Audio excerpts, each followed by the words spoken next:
इस्लामाबाद अॻूणे वज़ीर आज़म ज़ुल्फ़िकार अली भुट्टो जी फाही ख़िलाफ़ सदारती रेफरेंस जी supreme court में ॿुधणी थी, जंहिं दौरान जस्टिस काज़ी फ़ाइज़ी सां रिमार्क्स ॾिना त असांजो असुलु ध्यानु आइनी रुख़ ॾांहुं आहे। Chief justice of Pakistan justice Qazi Faez Isa जी सरबराही में justice Sardar Tariq Masood, justice Syed Mansoor Ali Shah, justice Yahya Afridi, justice Aminuddin Khan, justice Jamal Khan Mandokhail, justice Mohammad Ali Mazhar, justice Syed Hasan Azhar Rizvi ऐं जस्टिस मुसरत हलाली ते ॿधल सुप्रीम कोर्ट जे नव रुकनी लॉर्जर बेंच रेफरेंस जी ॿुधणी कई।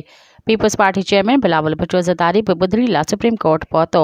ॿुधणी में अॻूणो जज असदुल्ला चिमकणी बि अदालत मददगार तौर पेश थियो। ॿुधणीअ दौरान जस्टिस काज़ी फ़ाइज़ ईसा रिमार्क्स ॾिना त हू फ़ौजदारी कानून जो माहिर आहे, उन करे खेसि मरहले में ॿुधंदासीं। मज़ीद ख़बरनि ऐं तफ़सीलात लाइ विज़िट कयो असांजी वेबसाइट www.awamiNewsHD.com ऐं ॾिसंदा रहो अवामी न्यूज़ HD।